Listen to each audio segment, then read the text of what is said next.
Oi, gente, como é que vocês estão? Eu sou a Aline e esse é o meu canal. Ops, hoje eu tô testando esse meu headset, então se o som do microfone estiver muito ruim, vocês me avisem aí nos comentários pra eu não ficar gravando usando esse headset. Talvez o outro microfone seja melhor, eu não sei, tô testando mesmo. Hoje eu vou falar pra vocês sobre um assunto que eu acho bem importante e que eu tinha muitas dúvidas quando eu iniciei minha carreira, que é a questão da diferença entre trabalhar numa grande corporação ou numa pequena empresa, né? Uma startup, por exemplo. Antes de começar o vídeo, eu queria dar alguns avisos, que isso é baseado na minha experiência, ou seja, não generalizem, ok?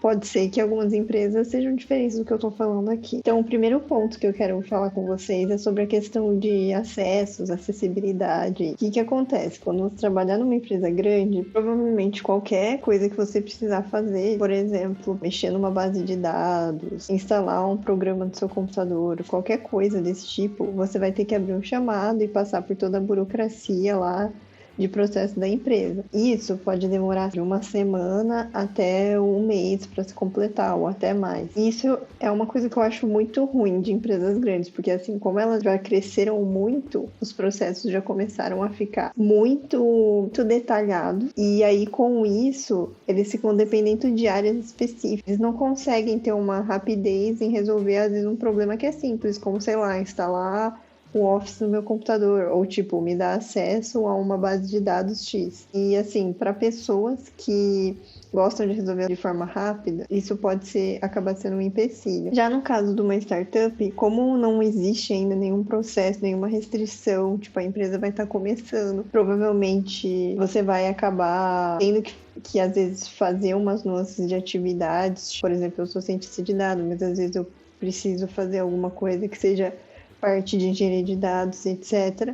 Então, eles já vão ter liberado todos os acessos para vocês, eles não vão ter te dado nenhuma restrição. E a comunicação é super rápida, porque geralmente uma startup tem, tipo, no máximo 50 pessoas. Então, você consegue conversar com as pessoas de maneira mais rápida, mais eficiente e resolver os seus problemas de maneira mais rápida também. O segundo ponto é a questão das atividades. Quando você trabalha numa empresa grande, as suas atividades costumam ser muito bem definidas. Por exemplo, se você foi contratado como um cientista de dados, você vai ficar lá trabalhando com modelos, etc. Você não vai precisar fazer nada além disso. Se você trabalha numa startup, você vai ter diversas atividades, não necessariamente aquelas que você, teoricamente, tinha que ser atribuída. Talvez as pessoas vejam isso como algo ruim, mas do meu ponto de vista, eu acho muito bom esse detalhe das startups, porque você acaba tendo oportunidade de fazer atividades que você nunca ia fazer, e aí isso agrega na sua experiência, sabe? Então você começa a ter um entendimento de como a empresa funciona como um todo, e não somente como o seu setor funciona. Complementando a questão das atividades, o que tem que tomar cuidado, por exemplo, se você trabalhar numa startup, é a questão de sobrecarga, porque como eu comentei, você vai estar fazendo várias atividades diferentes da sua função e você pode acabar ficando sobrecarregado por isso. Então, esse é um ponto negativo. O outro ponto que eu posso citar para vocês é em relação a benefícios. Obviamente, uma empresa maior, ela consegue dar benefícios melhores para os seus funcionários. Porque, por exemplo, você não pode comparar uma empresa que tem um lucro lá de 15 milhões, um faturamento de, sei lá, 100 milhões e tem 12 mil funcionários com uma empresa que o lucro dela é tipo 1 milhão e tem 30 funcionários, sabe? Não tem como comparar isso.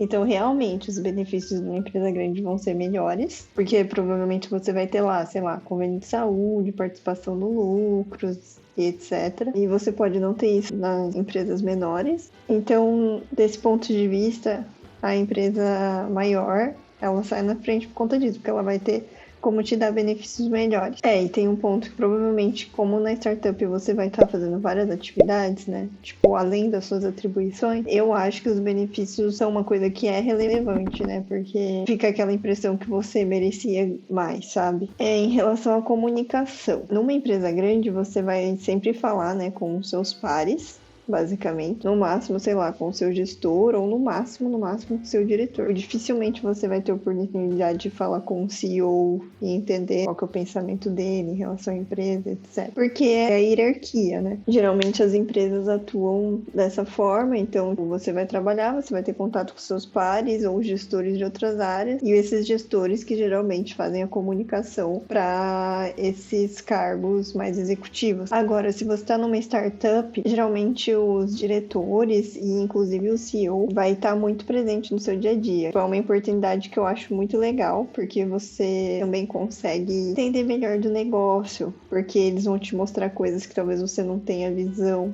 E até para treinar também a questão da sua comunicação, porque tem muita gente que vai fazer uma apresentação para um diretor, para um CEO e já fica nervoso. Só que isso é uma coisa que não precisa, né? Porque eles são um ser humano, assim como você. Então, se você trabalha numa startup, meio que você vai fazer tanto isso que você nem vai ligar mais, sabe? Quando você precisar fazer algum outro tipo de apresentação dessa forma. E o último tópico é em relação às oportunidades. Como uma empresa grande, ela já tem as posições bem consolidadas, o tempo que você levaria, né, para crescer na carreira é muito maior. Porque geralmente as áreas já têm um time sólido, ou seja, pessoas que provavelmente não querem sair da empresa, gostam da empresa. E aí, para você crescer, fica meio que à mercê de alguém sair da empresa ou alguém mudar de posição. E isso pode levar anos. Eu ia falar de meses a anos, mas na verdade pode levar anos, porque assim, tem um sênior na sua área e ele quer virar especialista da sua área, só que até surgiu uma promoção para promoverem ele e aí subir a escadinha, sei lá, se você é pleno júnior, vai levar um tempo, entendeu? Então, em questão de oportunidade de crescimento, o progresso numa empresa grande é muito mais lento. Já numa startup, essa questão de oportunidades, ela acontece de forma muito mais rápida, porque como ainda não tem os processos tão sólidos, as áreas estão sendo construídas, às vezes vai surgindo cargo, por exemplo, você foi o primeiro cientista de dados que atuou nessa startup, aí às vezes eles estão precisando de uma pessoa para cuidar da gestão da área de ciência de dados, eles vão lá e vão te alocar para isso, então você pode acabar pulando o nível da hierarquia, o que tem o seu lado positivo, mas também tem o seu lado ruim, porque às vezes você pode ter que abraçar um crescimento que você ainda não está preparado. Mas é que eu também penso que se a oportunidade apareceu, eu vou agarrar ela e depois do prejuízo eu corro atrás, sabe? Mas é muito de pessoa para pessoa. Inclusive, a minha experiência de quando eu trabalhei numa startup foi isso. Eu tinha iniciado como pleno e aí simplesmente aconteceu algumas mudanças e aí em um ano eu já fui para uma posição de coordenação, que é uma posição acima do sênior. Mas eu não sinto que isso me impactou negativamente. Eu acho que isso foi muito positivo para mim, porque me fez assim crescer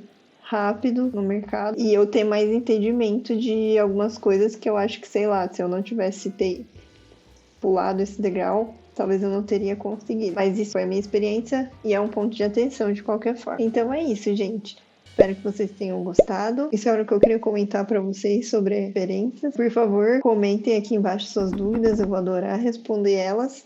E espero encontrar vocês no próximo vídeo.